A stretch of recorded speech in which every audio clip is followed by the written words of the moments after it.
এখানে অনেকগুলো টাকা আছে। তুমি আমাকে এত টাকা দিলে কেন? তুমি আমার বন্ধু হলে আমি তোমাকে দিতাম না? তার মানে আমরা বন্ধু? হ্যাঁ। তুমি অনেক ভালো। আমি তাহলে যাই। সৌরভ, হ্যাঁ 12টা বছর হয়ে গেল, তুই কি এখন ওই মেয়েটারে বলতে পারলি না? বলবো কি করে বন্ধু? বন্ধু নাকি আই লাভ ইউ বলতে চাও? সম্ভব বলে দুটোই কিভাবে খুঁজে পাই সেই ব্যবস্থা কর। তুই স্কুলে গেলেই আমরা তাকে খুঁজে পেতে পারি। ঠিকানাটা আবার বলবেন? Sector 13, road number 4, house B.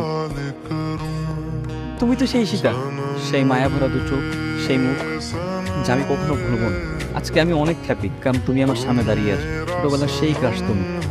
আমি তোমাকে পাগলের মতো কত খুঁজেছি, প্লিজ আমাকে না করে দিও না। আমি যে তোমাকে কতটা ভালোবাসি তোমাকে বলে বুঝতে পারবো।